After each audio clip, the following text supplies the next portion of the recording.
So welcome, this is MCQ OIDR. और आपको पता ही है एमसीक्यू बनाने का जो हमारा आइडिया है ताकि पूरा का पूरा रिवाइज हो सके, इसीलिए every sections, rules, notification, circular जो भी आए उसके बेसिस पे हमने एक एमसीक्यू बना दिया। और आप लोग अब बता ही सकते हैं आंसर क्या होगा। तो हम लोग शुरू करते हैं क्वेश्चन नंबर 1 से। और section 2 subsection 17 of IGST act defines OIDR. It simply means payment is electronic and delivery is digital. True or false? True. Person A books an online ticket. Payment is made electronically and ticket is delivered in email. So it is an OIDR service. False. So true and false is the answer.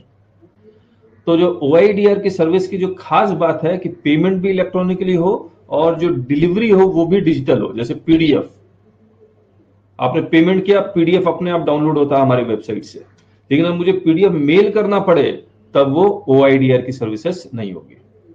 इसके बाद A company registered in Delhi books online advertisement in Google, it is an OIDR services. True और false? True. Person A purchase a domain name from GoDaddy, it is an OIDR services. True. तो both true, A is the answer. Person A orders a mobile phone from Flipkart. Payment is made online. It is an OIDR services. False. Person A purchased a domain name from GoDaddy. It is an OIDR service. दोबारा आ गया। चलिए, ये तो है true, false true. इसको PDF कर देंगे हम लोग या कुछ और लिख देंगे, है ना। अच्छा, मैं एक काम करता हूं, मैं यहीं पर एक लाइन बोल देता हूं। मैं वेबसाइट डेवलप करवा रहा हूं और मैंने पेमेंट ऑनलाइन कर दिया। जो बंदा बैठा हुआ है वो भी वेबसाइट ऑनलाइन ही डेवलप कर रहा है। ओआईडीआर है या नहीं है?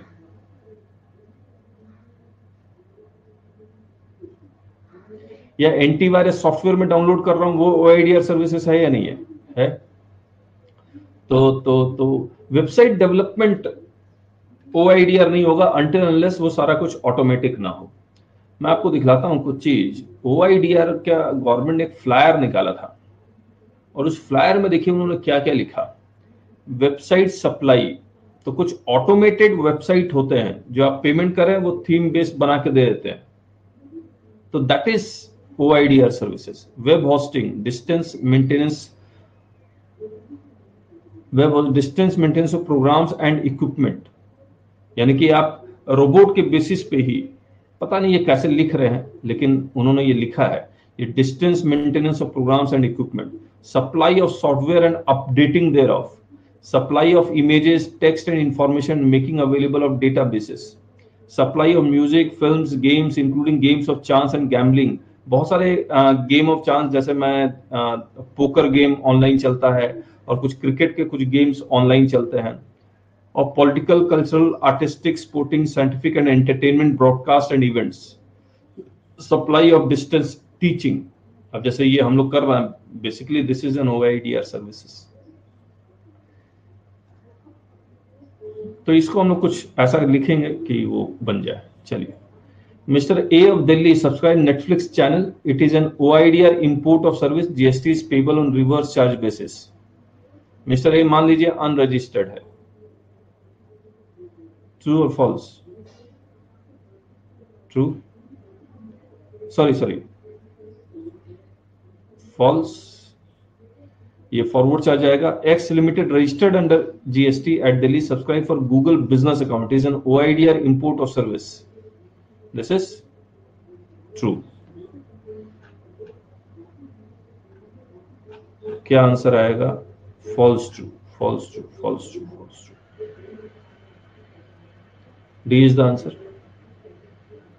As per section 2 subsection 16, non-taxable online recipient means, तो ये नॉन टैक्सेबल ऑनलाइन रिसिपेंट के बारे में जब भी हम लोग कहेंगे रजिस्टर्ड या अनरजिस्टर्ड, अनरजिस्टर्ड के बारे में कहेंगे तो नॉन टैक्सेबल, यानी कि जो टैक्सेबल नहीं है, अगर टैक्सेबल हो जाता तो उसको रजिस्ट्रेशन करवाना पड़ता, तो इसे नॉन टैक्सेबल ऑनलाइन रिसिपेंट, और हमने ये लिख दिया other than registered business entity. तो non taxable online recipient means any government, local authority, government entity, यानी कि अनरजिस्टर्ड, एंड इंडिविजुअल अनरजिस्टर्ड और एनी अदर पर्सन, ये एनी अदर पर्सन भी अनरजिस्टर्ड होगा, not registered, and receiving OIDR services other than commerce वगैरह वगैरह।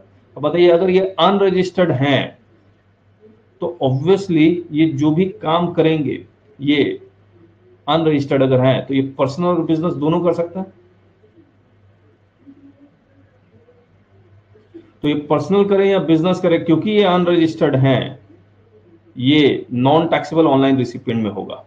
और अगर रजिस्टर्ड हो गया तो मान के चलिए ये जो भी काम करेगा बिजनेस का ही करेगा। मान लीजिए मैं मिस्टर ए हूं और रजिस्टर्ड हूं,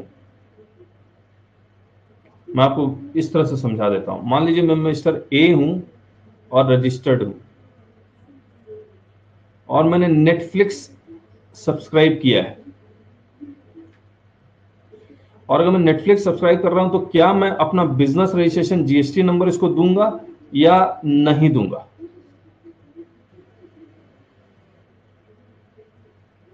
नहीं दूंगा। तो ये पर्सनल सर्विस है, इस पर फॉरवर्ड चार्ज ही लगेगा।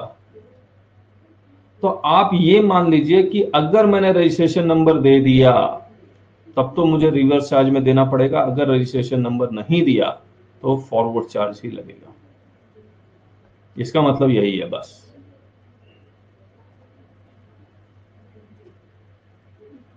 ठीक है, अब आइए, तो as per section 2 subsection 16 non taxable online recipient means any unregistered person availing personal OIDR services, true or false? True. Unregistered person availing business OIDR services, this is also true, तो both true। अब देखिए, non taxable online recipient means registered person availing personal OIDR services। अब देखिए मैं फिर से बता रहा हूं, registered person availing personal OIDR services, अगर मैंने रजिस्ट्रेशन नंबर अपना दे दिया, वैसे तो मैं दूंगा नहीं, अगर दे दिया तब मैं रिवर्स चार्ज में देना पड़ेगा। तो मैं पर्सनल सर्विसेज का मैं दूंगा नहीं, जब दूंगा नहीं तो ऑब्वियसली आई एम NTOR। ठीक है, इस तरह से इंटरप्रेट कर रहे हैं हम लोग। Registered person availing business OIDR services, तो मैं अपना रजिस्ट्रेशन नंबर दूंगा और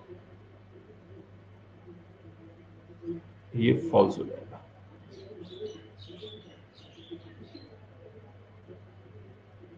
ट्रीट ही किया हमने, NTOR मीन्स दिस, ये फॉल्स, ट्रू फॉल्स।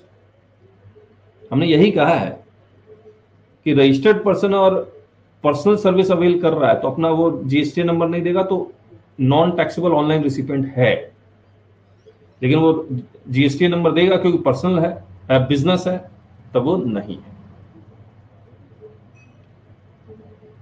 फिर following persons are non-taxable online recipient, ministry of home affairs, बताइए NTOR है? Yes. Indian railways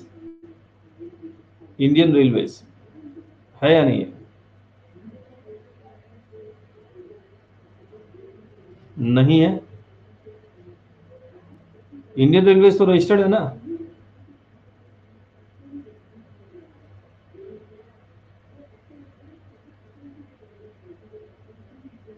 A salaried class individual located in taxable territory है?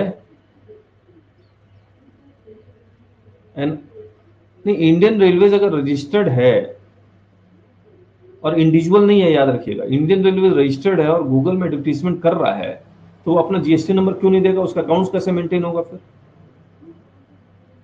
एक इंडिविजुअल है, वो अगर पर्सनल काम कर रहा है तो पर्सनल अकाउंट मेंटेन कर रहा है, बिजनेस का काम कर रहा है तो बिजनेस अकाउंट मेंटेन कर रहा है।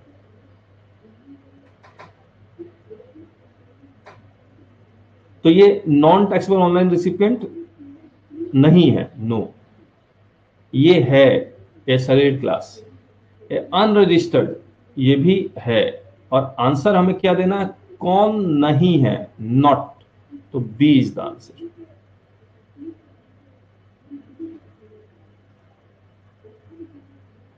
सही बात।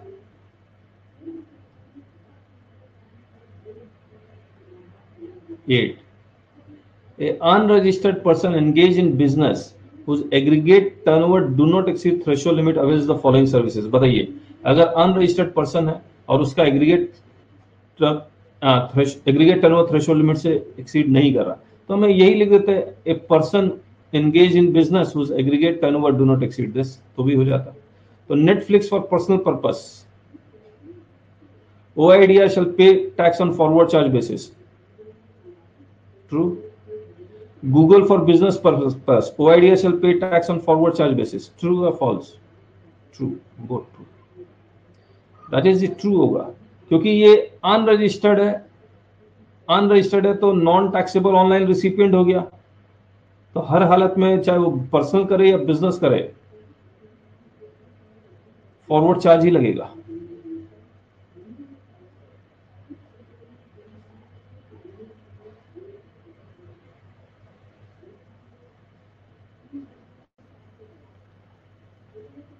एक बार हम कंप्लीट करते हैं. Question 9, OIDR services. OIDR service provider can obtain single registration for whole of India. True और false? True. OIDR shall pay tax only on those services which falls in forward charge. True. Yes, Bangalore में registration करवाना पड़ेगा, और हमने अच्छा हुआ याद दिला दिया, ये नोटिफाइड था सेक्शन 22 में या 24 में, क्योंकि कंपल्सरी रजिस्ट्रेशन है, वहां हमने पढ़ा भी था. Both true. A foreigner avails OIDR service in India. It makes payment by using credit card which is issued in Italy. He provides billing address of his brother who stays in India. Place of supply is Italy. True or false?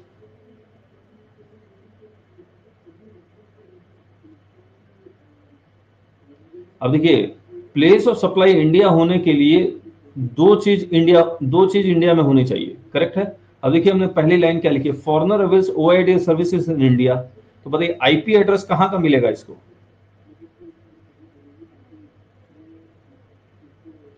India का.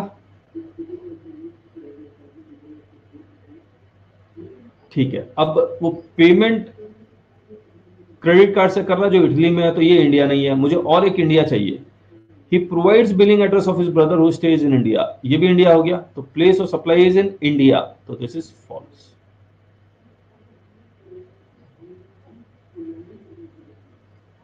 Correct है. An Indian avails OIDR service in Japan. It makes payment by using credit card which is issued in India. He provides billing address in India. Place of supply is Japan. True or false? False. क्योंकि दो चीज India में हो गया, तो ये both false. Answer will be this. तो मुबारक हो, हमने OIDR का भी MCQ कर लिया है. अब हम लोग को नेक्स्ट शेड्यूल 2 डिटेल डिस्कशन करेंगे हम. सो ये फ्लायर है, online information database access OIDR. इसका लीगल बेसिस कुछ नहीं है, because it is a flyer. लेकिन for the sake of understanding let us discuss. Who will be responsible for paying the tax? In cases where the supplier of such service is located outside India and the recipient is a business entity, registered person located in India, the reverse charge mechanism would get triggered and the recipient in India who is a registered entity under GST will be liable to pay tax under reverse charge and undertake necessary compliances. तो अगर business entity, that is business entity कौन, जो registered है, वो अगर कोई services avail करेगी तो उसको रिवर्स चार्ज में टैक्स देना पड़ेगा. अब आ गया ये. So far so good. Now what happens if the supplier is located outside India and the recipient in India is an individual consumer. In such cases also the place of supply would be in India and the transaction is amenable to levy of GST, but the problem would be how such tax would be collected. It would be impractical to ask the individual in India to register and undertake the necessary compliances under GST for one of purchases on the internet.